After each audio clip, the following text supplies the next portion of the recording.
Hello, hi. I am here. I am at my parents' house, which means I am on the floor. I filmed at like 3 different houses and in multiple different rooms over the course of this channel, and I like to imagine that someone just gets progressively more and more confused about the layout of my home as they continue to watch my channel. This is a different house. That's why. That's why I have no consistency with my filming location or equipment. Second, yes, this is happening. I tried with all my might to do the rainbow under eye thing I saw on TikTok. Do I like the way it looks on me? Frankly, no. But was I going to wipe it off and start over before I started filming? No. But also, sorry, I have like 4 different tangents before we get to today's topic. So for a good month or so, I've been researching a video and I was about like 10 pages into the script. And I was like, I hate this. I hate it. And part of me was like, oh my gosh, just like finish the script. You've already put so much work into this, just like keep working at it. But then the other part of my brain was just thinking about that smile that American Girl dolls do. You can tell from the title of this video which side of my brain went out on that one. I can't remember who is responsible for this. That sounds aggressive. I can't remember what made me get back into American Girl over the past couple of weeks. I assume TikTok, but it has just been constant for a good couple of weeks now. But I mean, really, truly, it has been a lifetime obsession. So I know the beginning of this video was not a good indication of how focused this is going to be, but I do have to lay some foundation, I feel like, for how I came across today's video topic. See, the way my mom tells it anyways, she never planned for me to be the type of girl that played with dolls. I mean, she grew up with 3 brothers and she was hashtag not like other girls. And so she told me her plan was to just kind of take me into the toy store and let me loose. And I just so happen to love all things pink, all things Barbie. There's actually a picture of me in front of Air Force One, and I'm just posing with my Barbie as if as if me and Miss Barbara are the main event of this photo. Honestly, I think this picture is a beautiful political statement in itself. But anyways, like I said, obsessed with dolls from a young age. But when I was older, my palette was a little more refined, you could say. And I didn't just want Barbie. I needed an 18-inch, historically accurate doll that taught me about 20th century child labor. And I remember my poor mother, she tried so hard to get me to like the sort of Target brand that was similar to American Girl because, you know, they were not more than $100. But alas, it was too late.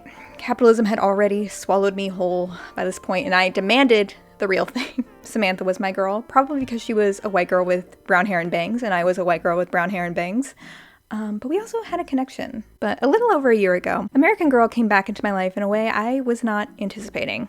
So last spring, I was taking a course on different methods of dispute resolution, and as part of my grade for the class, we had to engage in like a Zoom mock settlement for a case with other law students who would be like all over the country. The topic of our mock negotiation just so happened to be what at the time was an ongoing lawsuit, but I think has since settled out of court between American Girl doll and NASA astronomer Dr. Lucianne Walkowicz. Now, this case has since been settled, and it was settled before a decision with the court was reached, so I just have to point out that everything in this lawsuit is technically still alleged, and just because the parties reached an agreement, just because they decided to settle, it doesn't mean that American Girl necessarily did anything wrong. It didn't mean that they were completely innocent either. It's also all under non-disclosure agreements probably, so we'll probably never really know, but I just wanted to point that out because I feel like sometimes when you hear that someone has settled a lawsuit, you can presume that they knew that they were guilty in some sort of way, but honestly, litigation is crazy expensive whether you're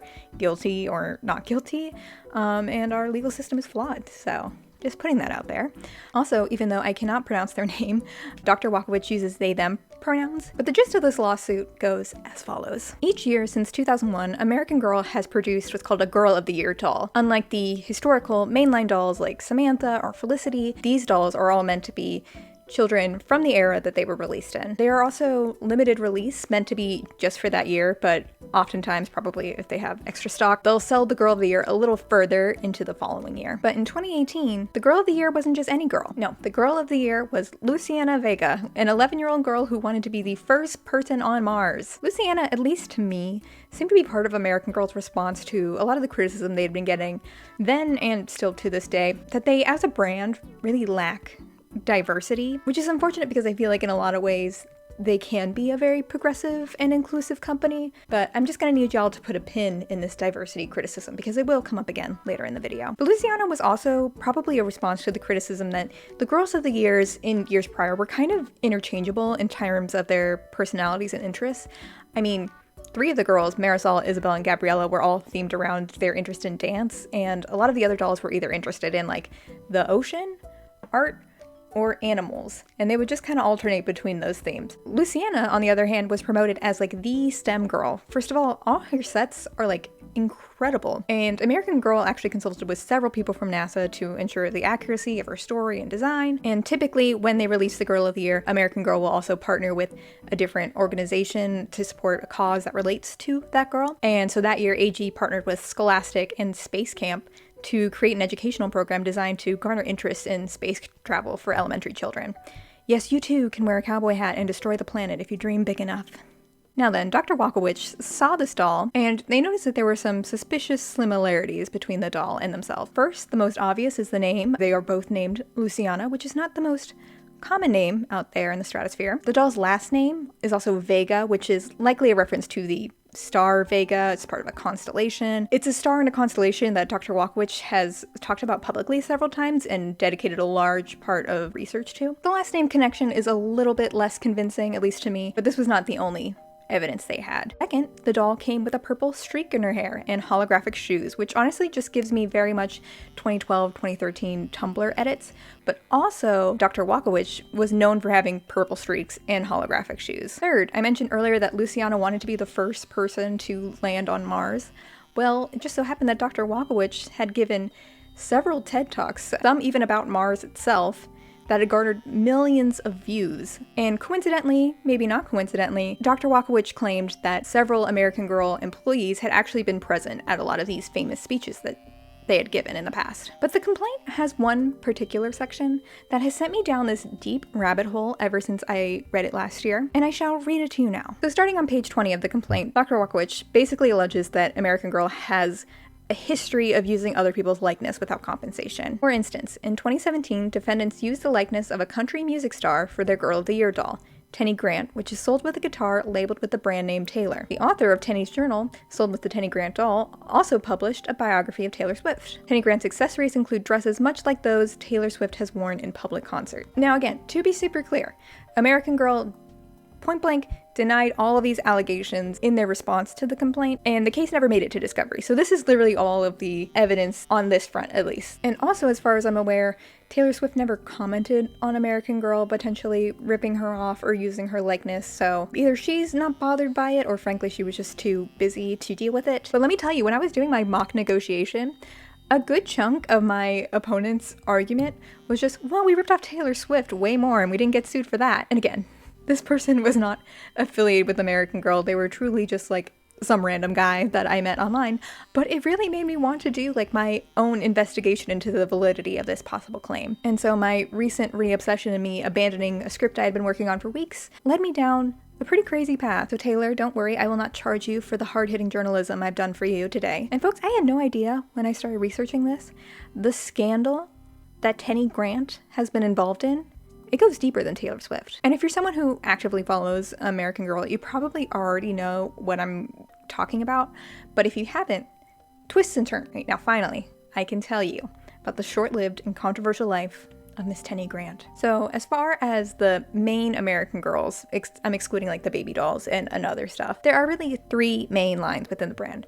There are the historical dolls, there are the Truly Me, or when I was a kid, they were the Just Like You dolls, I believe, and the Girl of the Year dolls. And before Tenny, only the Girl of the Year and the historical dolls came with their own books, unique character sets, and sometimes even movies. If you got a look-alike doll, it might look like you, but it wouldn't have like a backstory or something written by American Girl doll when you purchased it. Tenny, on the other hand, was released in 2017 as the first of American Girl's new contemporary line. Now, you may notice at least a vague resemblance to Taylor Swift circa 2008 with the curly hair and the guitar. I went through some of Tenny's outfits that were available and compared them to some of Taylor's looks, and there's definitely some similarities, but for me at least, it seems more so inspired by her style rather than directly copying her, except for the silver dress. To me, That immediately looks like that silver dress that Taylor wore like to the AMAs and early in her music career. I'm not a hardcore Swiftie, but for whatever reason, this dress is like implanted in my brain. The complaint also mentioned that her guitar was being made by a brand called Taylor. And honestly, I think I somehow Mandela affected myself because I had like a strong memory of Taylor having a blue guitar. And she did, I found one, but she had like one blue guitar and it didn't look the way I remembered it. And she had like 20 other guitars that were not blue. And with respect to the Taylor branding, Taylor Guitars is an actual company that has been around since the 1970s, so I feel like if they wanted to rip off a Taylor Swift guitar, they would have put a 13 on it or something. I don't think that the fact that the guitar says Taylor at the top would be enough to make little girls think they're buying Taylor Swift guitars, so that point was less convincing, for me at least. But something wild the complaint throws in is that the author of one of Tenny's books also happened to write an unauthorized biography of Miss Swift herself back in 2008, and under a different pen name, she wrote a second one in 2012. I looked her up and turns out the author has published under like 4 or 5 different pen names. First of all, she listed her 2012 Taylor book as being written by 2 people, but I'm pretty sure that both of those are her pen name, and I love that. And if you look at under her Riley Brooks pen name, you can see she's contributed to fine works such as Justin Bieber, Just Believe, and One Direction, Straight to the Top, with stickers inside. She also wrote a Selena and Demi bio in 2008. I don't know why I didn't use this for my Demi series, it's a real tragedy. But yeah, that was a fun little tangent and an odd coincidence. But beyond the doll being like a blonde country star in Nashville, the similarities between her and Taylor Swift seem to end there. I mean, you could say that her doll boyfriend kind of looks like Jake Gyllenhaal, but it's also just a white boy with brown hair, so like truly means nothing. And you're probably thinking at this point, okay, so a doll vaguely looks like Taylor Swift and that's all you wanted to tell us? But this comparison to Taylor Swift is just the tip of the Tenny iceberg. This is when I discovered the real juicy story. This is when I discovered the Gabriella controversy. As I mentioned, each year American Girl releases Dolls of the Year. And before Tenny, so 2017, Girls of the Years were the only modern girls who got full backstories, books, unique merch. Well, in 2017, Gabriella McBride was announced as the new Doll of the Year. And this was a big deal. You'll recall the pin we put on the AG having a diversity problem with their entire brand, but also especially with the Girls of the Year. Luciana was in 2018.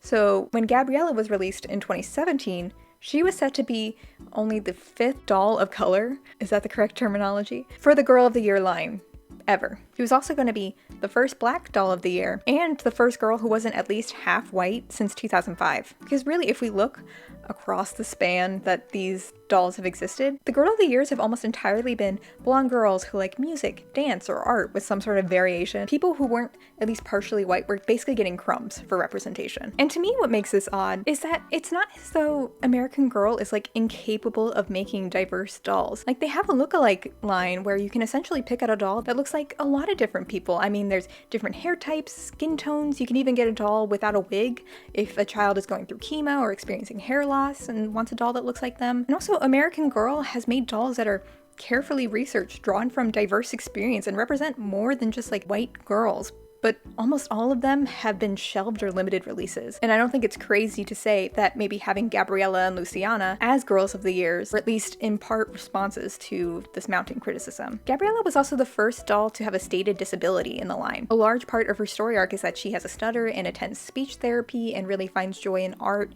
and spoken word poetry. And if we want to get technical, there is a historical doll from the 1950s who mentioned having polio when she was young, but she mentions having a bad leg twice in her entire book series, so I wouldn't say it was a significant part of her character. And the 2012 Girl of the Year, McKenna, had issues with reading comprehension, so it's possible she was implied to have some sort of learning disability, but it was never explicitly stated. And I do genuinely think that Gabriella's story and like the broad pitch of what her brand would be was great representation. But upon Gabriella's release, we began to see some pretty significant problems with her design and with the marketing. For one, even though she's a tap dancer, 2 of the previous Girl of the Years have already been dancers. So from a collector's standpoint, if you release a doll with a dance studio, there's not a whole lot of incentive to purchase another. And to make things worse, Gabriella's doll was actually not an original design. Shortly before they released Gabriella, there was a Truly Me doll, Truly Me number 46, that is basically the exact same doll. So if you had already purchased the lookalike doll before the Girl of the Year, you had very little incentive again to purchase Gabriella. And American Girl actually realized this and briefly had an option for people who had already purchased Truly Me number 46 to buy Gabriella's main outfit separately. But on top of that, when Gabriella was actually released, she basically had nothing in her collection. For one, when the Girl of the Year is released, there's typically like one big play set that gets sold to go with each Girl of the Year. For example, Leah, the 2016 girl, had like a huge rainforest house. Like, look at this. Who doesn't want to vibe in this little house? The 2015 Girl of the Year Grace had like a huge bakery set with like a ton of intricate design details. I mean, look at her little stand mixer. I bet her boyfriend's grandparents didn't even have to die for her to get that. If you don't get that joke, it's clear you don't watch all of my videos, so keep up. She did get like a cheap little dance studio, but honestly, compared to other sets, it just looks lame. I mean, the set drop is literally just like a piece of cardstock, and they sold this thing for $58. So a lot of the other pieces released with her collection feel kind of random and unconnected to her character.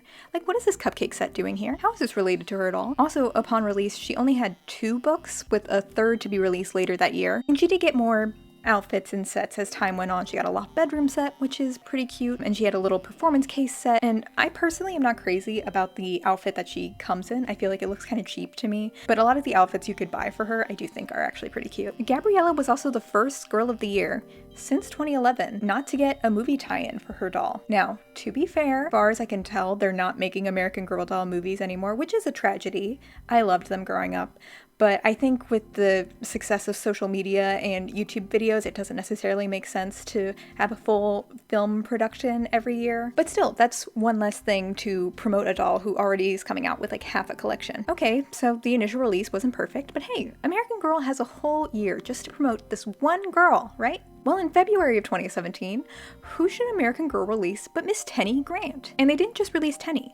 They released the first official boy doll, Tenny's boyfriend Jake Gyllenhaal, Logan Everett. Basically, since the beginning of the brand, American Girl has been all about the historical dolls. If you wanted a modern doll, you'd get the Girl of the Year. And Tenny and Logan were a part of what they were calling their contemporary line, which was basically American Girl signaling that they were going to back off historical girls, and the Girl of the Year would no longer be the only modern girl you could purchase. I mentioned Gabriella came with 2 books when she was released. Tenny came in with a hot 4.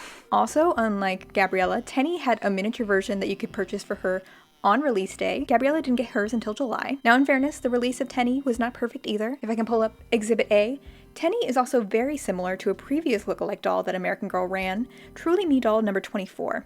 You'll see they both have the classic American Girl face mold, freckles, long curly blonde hair, but she is not an exact dupe for Tenny. Tenny and her boyfriend both have unique hand shapes so they could hold their guitar accessories, which again, doesn't seem like a huge deal for a kid purchasing. But for an adult collector, it's way more exciting to purchase a doll with unique features specific to that doll, especially when compared to a doll they've basically already been selling for 8 years straight in different packaging. Now, we've already mentioned Tenny came with a beautiful little guitar, or you could also purchase a banjo, and each of them could play 3 strongs or be strung with like this tiny little pick. Now, I don't think that Tenny's playset was like earth-shattering either, but she was also basically marketed together with the Logan doll, so you could buy him and his little drum set and have like a cute little band together. And just when we think Miss Gabriella has enough competition, in April of 2017, American Girl drops another contemporary doll, Z Yang. Now, when I first saw Z, I just thought, that looks like my Jess doll from 2006.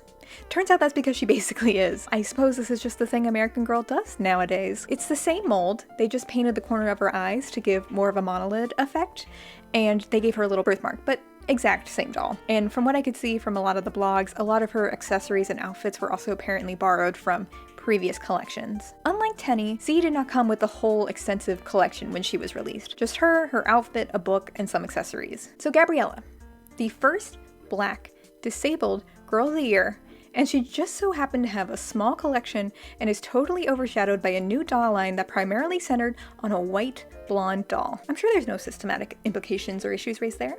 But also, this is alleged, American Girl, please don't sue me. This is just speculation. But the rumor is that Tenny was supposed to be the Girl of the Year for 2017. American Girl typically trademarks the names of new dolls a few years before release, so in 2015, blogs had already heard about Tenny and assumed that she was going to be the new Girl of the Year. The prevailing theory is that American Girl was planning on releasing Tenny, but because they were getting so much flack for their lack of diversity, they took an old Truly Me doll and scrambled to make a collection for her. But since they had also already invested so much in Tenny, they made the contemporary line so they could still sell her. And since Z was pretty much also just a combination of other AG releases from the past, they could quickly release her too to sort of fill out the line so it wasn't just Gabriella versus a new line with only one doll in it. 2 dolls. Now, I know that's a bold claim, and I of course cannot confirm that, but I can show you that some of the evidence that various American Girl bloggers have found to support this. First, as we previously discussed, there is a big disparity in the collections between the 2 dolls.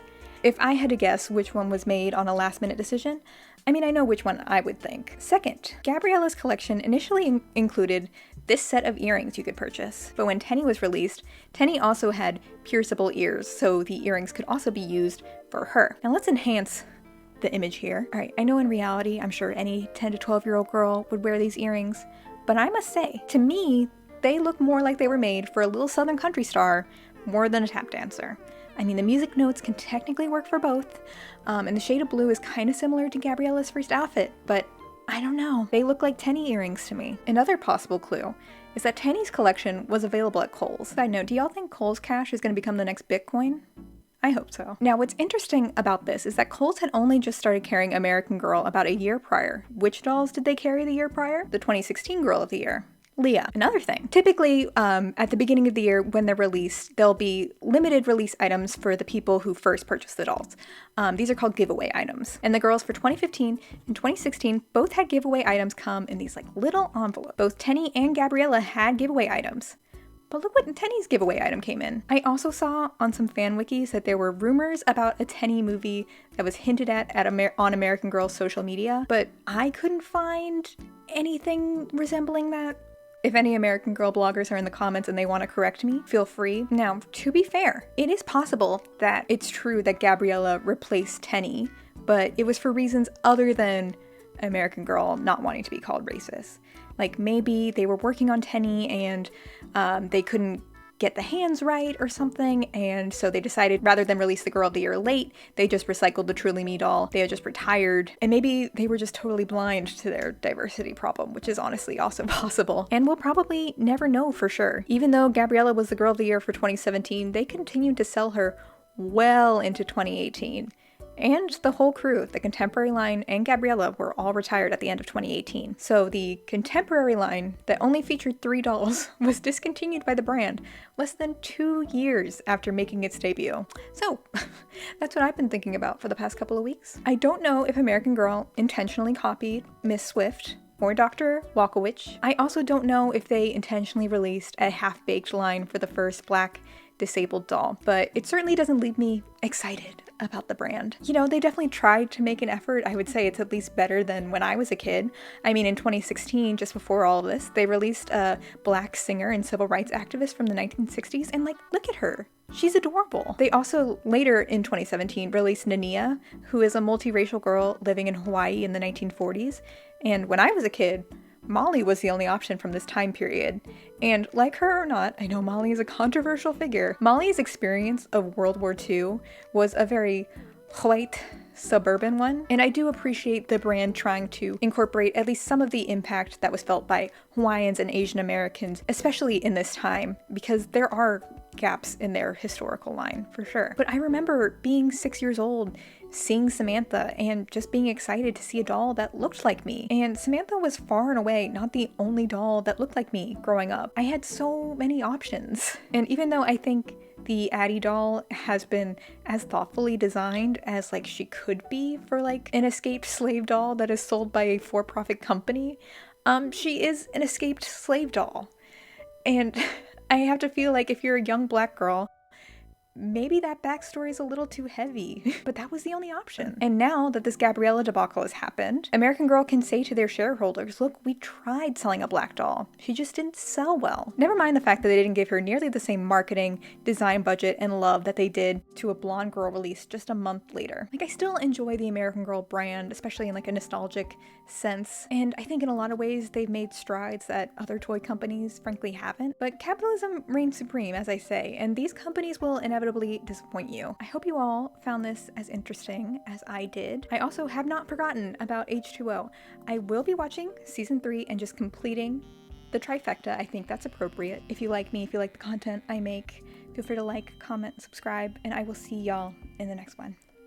Bye.